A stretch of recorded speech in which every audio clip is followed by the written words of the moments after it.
Have you ever thought about the 37 trillion cells quietly at work inside of your body? To enter a cell, you need to shrink down to be 0.002% the width of a human hair. Yet once you slip past the membrane and go inside, it's like a bustling metropolis. Mitochondria whir like power plants, proteins fold and unfold, and messages shoot through the cytoplasm like neon signs. At the center lies the nucleus, a tightly coiled library holding the genome, 3 billion letters of DNA, the instructions for building you. Sometimes something happens with those instructions. A genetic mutation, a virus, or bacteria might do some damage to a part of a cell. That could lead to a disease or disorder. Only a few decades ago, this code was invisible to us. But today, we're not only reading this genetic library, but appreciating the nuances of each individual cell. We're uncovering new things we can learn about what makes us tick, which can help scientists discover new medicines and treatments.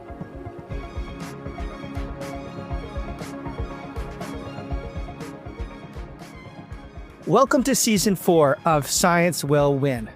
I'm your host, Jeremiah Owyang. I'm an entrepreneur, investor, and tech industry analyst. I'm passionate about emerging technologies and the ways they can shape our world.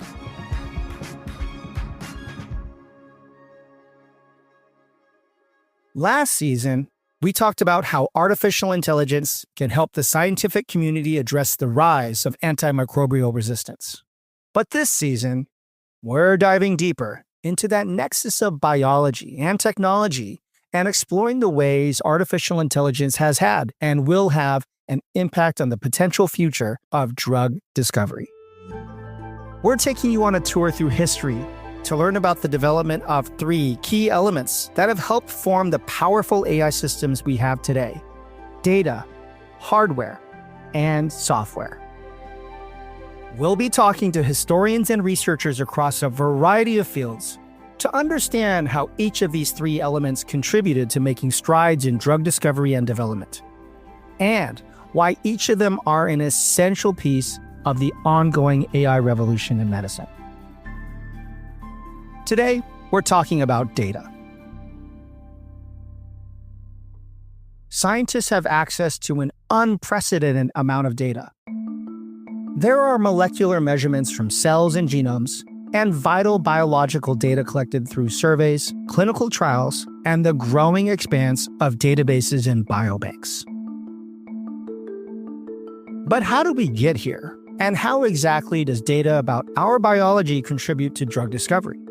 To understand why data is so vital to drug discovery, we need to go back to the early days of drug discovery itself.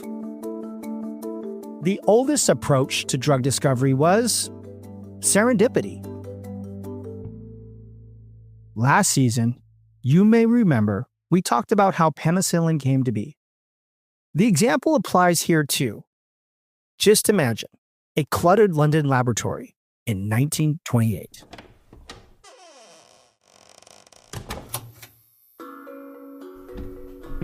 Alexander Fleming returned from vacation to find a petri dish he'd accidentally left uncovered. The dish, smeared with staph bacteria, now had a curious blotch of mold growing in one corner. Around the mold, the bacteria had retreated. Fleming peered closer and realized something extraordinary. The mold was releasing a substance that killed the bacteria. Fleming's discovery of penicillin was not the result of analyzing reams of data, but rather a lucky encounter, and it wasn't an anomaly. This story is a glimpse into how early drugs were often discovered.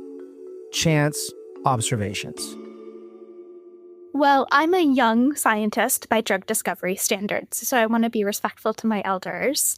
But the way that I think about it is in the previous generation of drug discovery and development, you usually had to start first with a compound that you thought might have some activity. And you frequently went looking for the biology that that activity was appropriate for. That's Kellie Kravarik, Associate Research Fellow and Cellular Genomics Group Leader for Systems Immunology at Pfizer. We didn't understand biology enough to ask the question the other way around, which is to say, I have this biology, I think I know what's gone wrong, and I want to develop a drug for that. But the more we understand about the biology, the more we can actually ask those questions from both directions.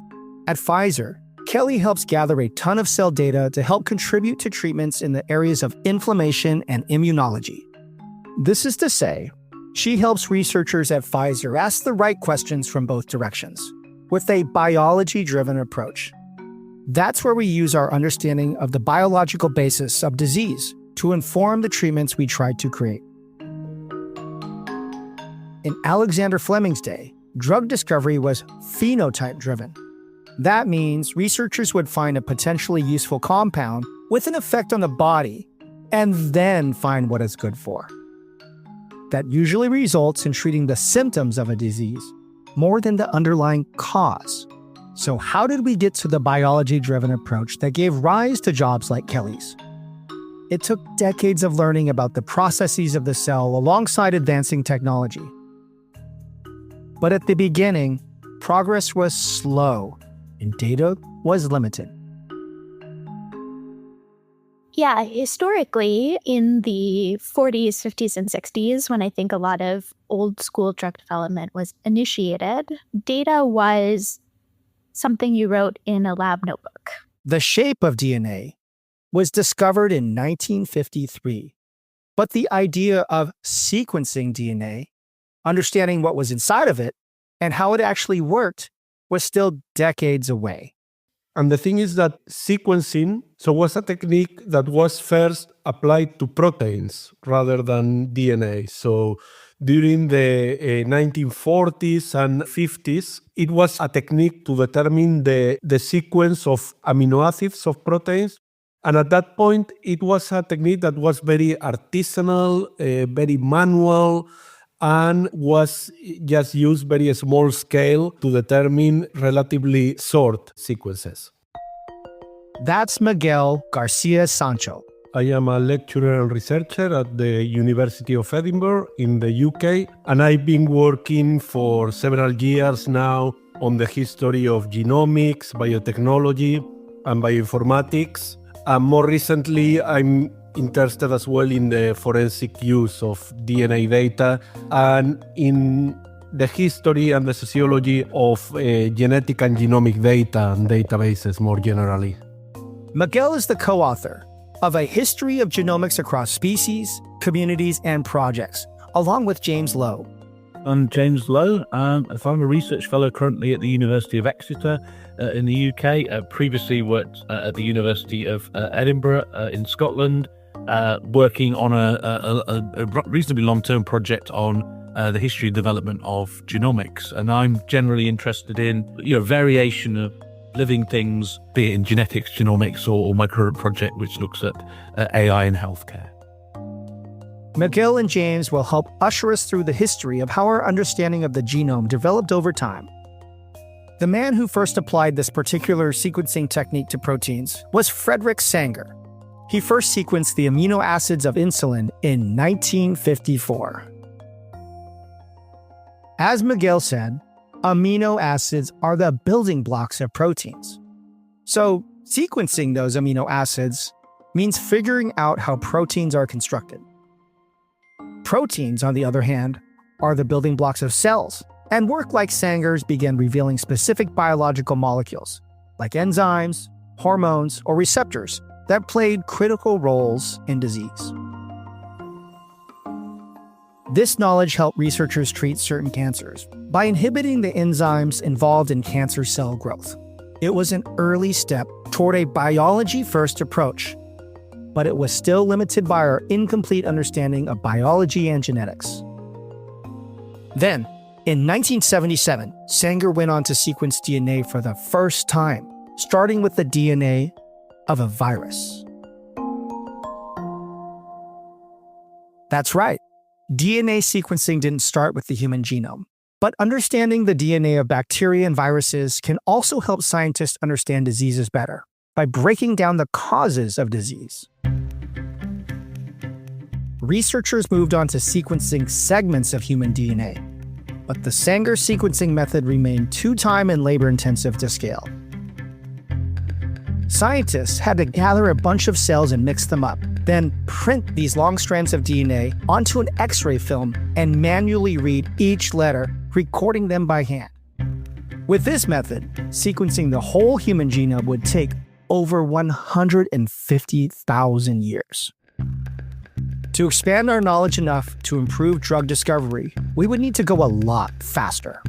And at that point, in the 70s and in the 80s, it was very important that they started converging with computing methods and with computer technologies, and especially with algorithms and other computer applications that were developed to process like strings of information. So like linear sequences of discrete units. For example, a text is a string of information.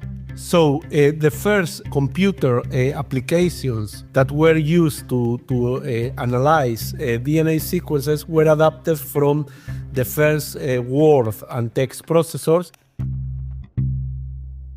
By the mid-1980s, thanks to this adaptation, computers were able to read strings of DNA.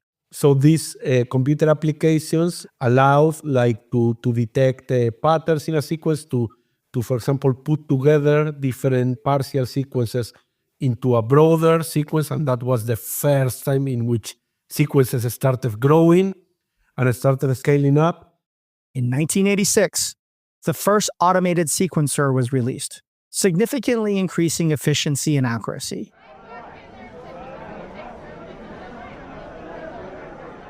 That same year, in a Maryland bar, the geneticist Thomas H. Roderick sat around a table with 9 of his colleagues.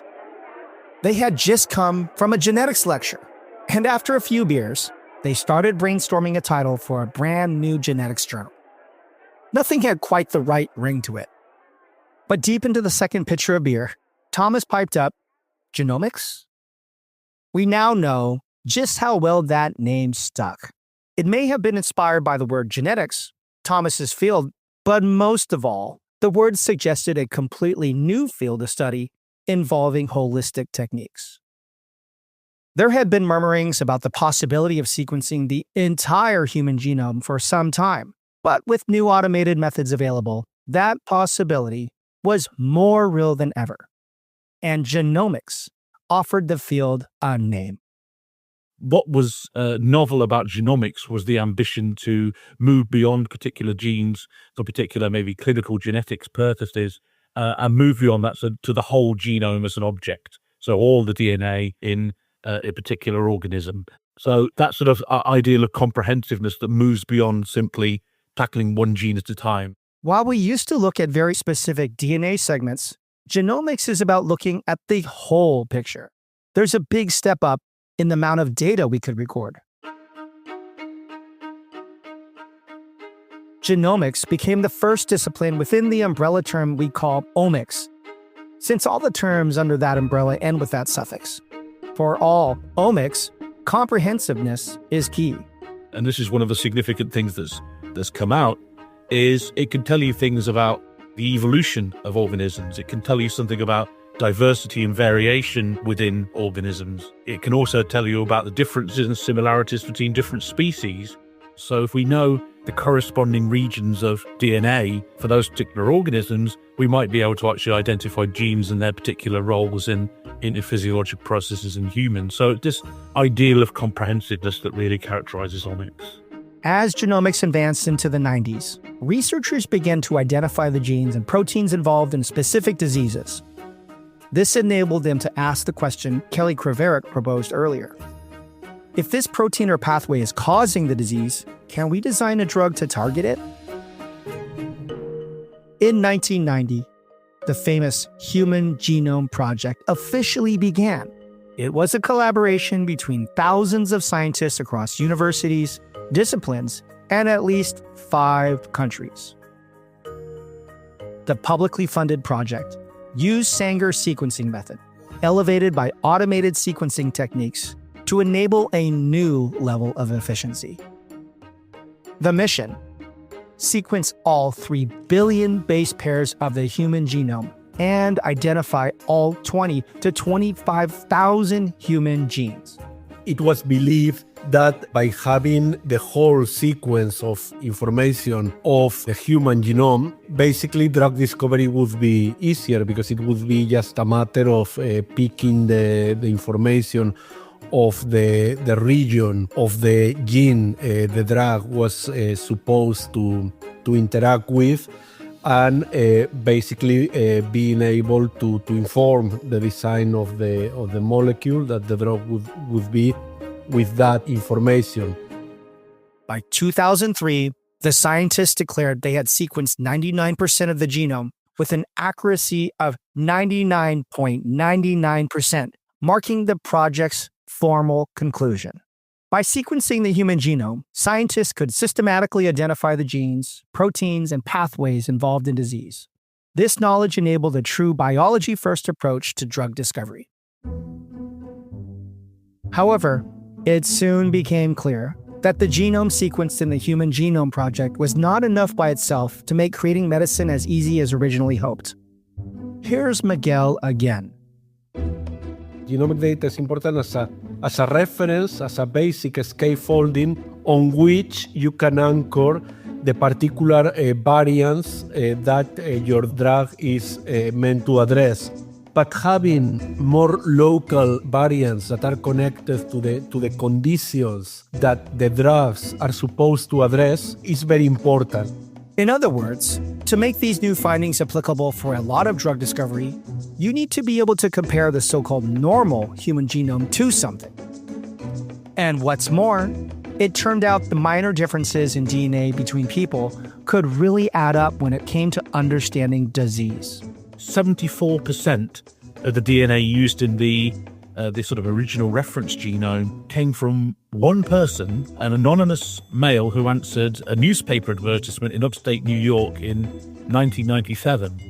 And this was because it was believed that between any two humans anywhere in the world, the similarity of the DNA sequence would be 99.9%. So it didn't matter. We didn't need to have a representative sample, a sample that included people with known genetic diseases or not. They also thought they didn't necessarily need genetic samples from women or people from other places other than America. And so there was a lot in that sort of DNA that was recorded in the initial reference genome that wasn't representative of particular genetic variants or, that they're associated with a disease that are prevalent or more prevalent in other populations. The reference genome is the standard. It's not a fixed thing. It's been updated all the time, and reference genomes get updated all the time according to the particular aims of the communities that are involved in managing them. Ever since the Human Genome Project, the scientific community has prioritized generating and sharing as much genome data as possible. This and the biology-first revolution allowed us to break barriers in drug discovery. But they also revealed how much we still had to learn. In the mid-2000s, Pfizer's Kellie Kravarik started her career in genomics. I came to be a scientist at the end of what I think was the first kind of golden age of genomics, which is what biology calls this data-forward practice. So the Human Genome Project was completed when I was in middle school, and all of my training to become a baby scientist really happened when that was known and something you could download from the internet. So I've never known a world where you could not measure biology in high dimension and high resolution. Even though sequencing was automated at this time, researchers were still using similar analysis methods to the scientists on the Human Genome Project and even Frederick Sanger, measuring a mixture of many cells. For much of my career, through really my PhD, we were essentially measuring smoothies of biology. This isn't an analogy I invented, but it's one commonly used. You would take samples from a tissue culture experiment or a human patient, and you would blend them up, and you would measure all of the blended components. The smoothie method was leaps and bounds ahead of what was possible way back in the 1940s or 1950s, but it still had limitations. Blending all of this data was good for measuring entire genomes, but it made it impossible to understand what made each cell unique. They have lineages just like we do. Cells birth other cells, and they talk to one another just like we do. And when you blend things up, you reduce that fundamental unit of life. There's not very much material in a single cell. So if you blend them all together, you add all the material from all the different cells and you have more to measure. You don't need an instrument that's sensitive. And so part of the innovations was to get chemistries that were more and more sensitive to measure individual cells. Part of it was getting more sophisticated in our ability to understand that information. And part of it was just trusting that this was something that was possible to do. By the late 2000s and early 2010s, those sensitive instruments were developed, allowing researchers to break down information from within individual cells. This is called single-cell sequencing. This technique isn't used to sequence an entire human genome on a broad level, but rather to understand what's going on within particular cells. These new instruments and methods allowed both single-cell DNA and RNA sequencing. RNA helps turn the genetic code stored in DNA into action by telling the cell which proteins to produce. Sequencing the RNA of cells is called transcriptomics, another discipline under this umbrella term of omics. Today, omics have been taken to another level, with many more new ways to examine the cell.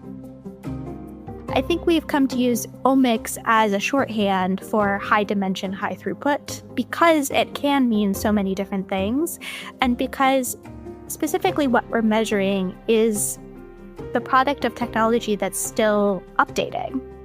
It's a little bit like we're listening to music on a computer, and when I was young, that meant a CD, and then it meant a file on an MP3 player, and today it means streamed from the cloud via an app. I think the measurements are still evolving, but the point is that we now capture more properties of what it means to be a cell in more granular detail. And the practice of doing that systematically is the practice of omics.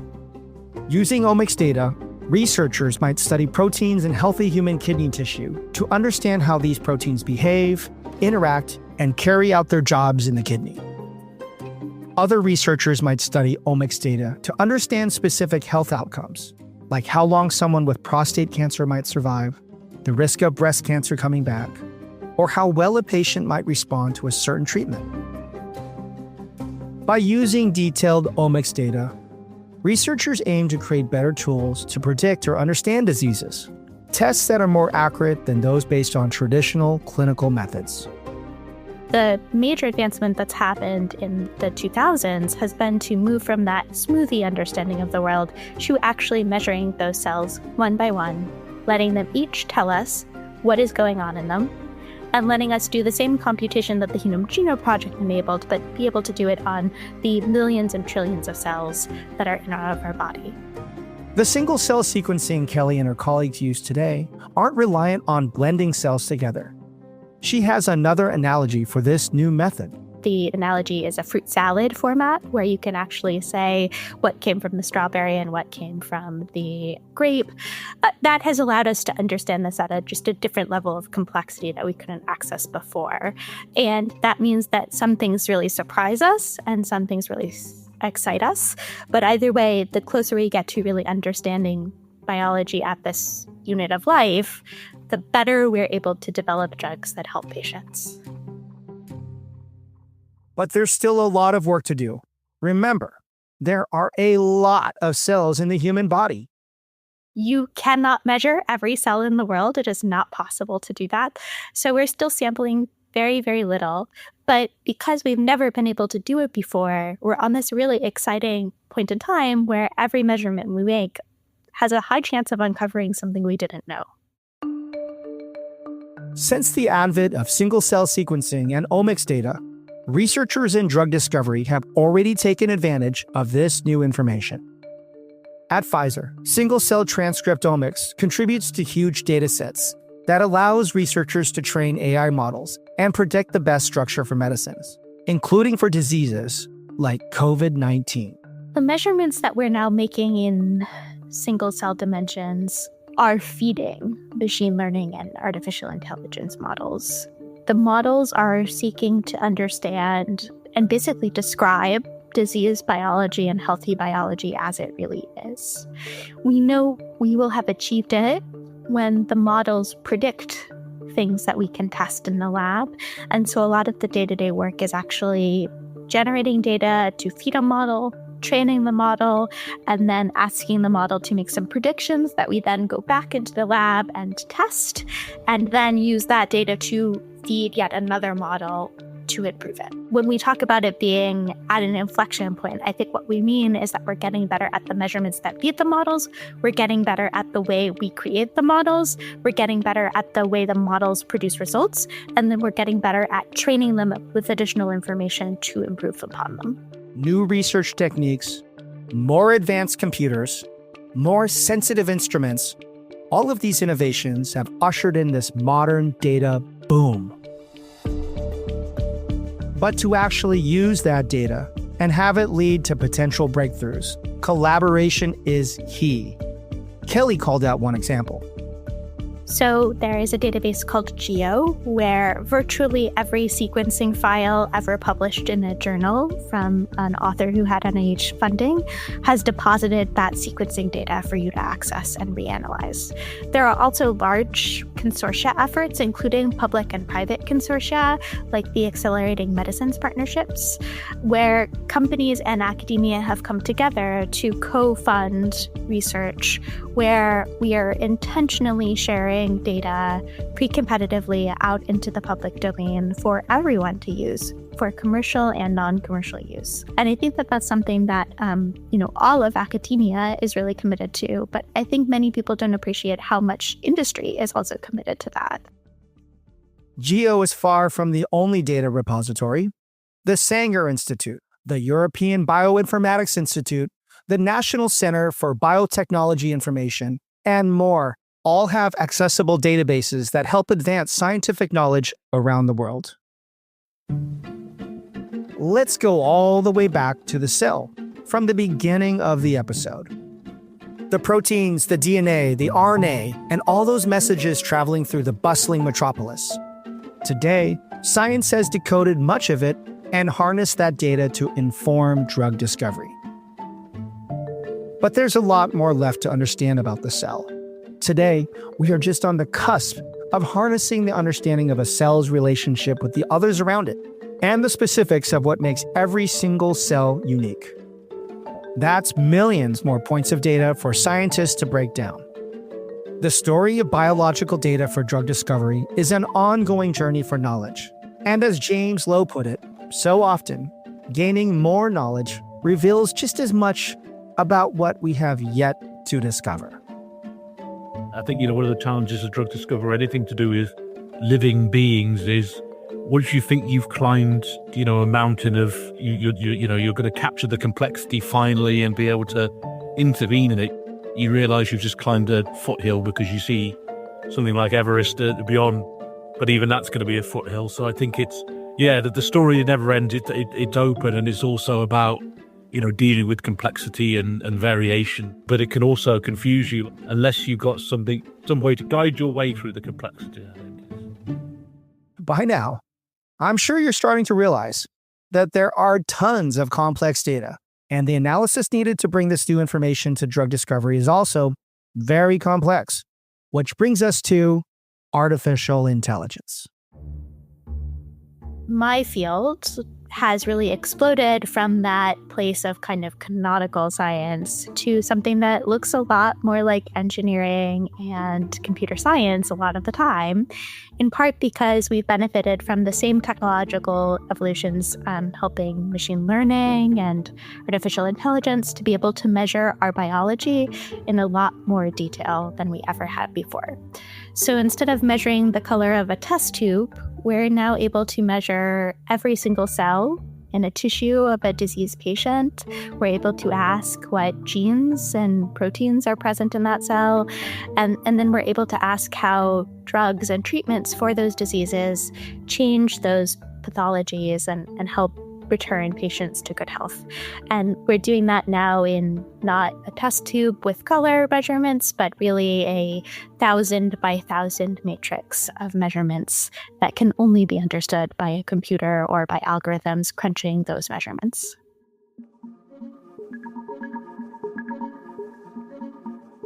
Next time on Science Will Win, we're going to get into the hardware innovations that made today's AI-supported research possible. Because even with a high volume of detailed omics data, drug design and discovery is a time-intensive and complicated process. Plus, more data requires a lot of storage. To make use of big data and all its possibilities, scientists need new tools at their disposal. People like to use the phrase, what's the killer app for a GPU? And there was a lot of more traditional computer systems folks who were questioning whether the GPU would be good at anything important.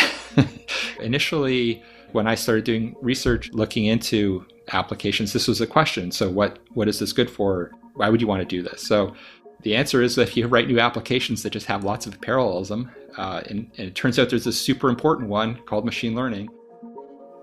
Science Will Win is created by Pfizer and hosted by me, Jeremiah Owyang. It's produced by Wonder Media Network. Please take a minute to rate, review, and follow Science Will Win wherever you get your podcasts. It helps new listeners to find the show. Special thanks to all our guests and the Pfizer research and development teams. And thank you for listening.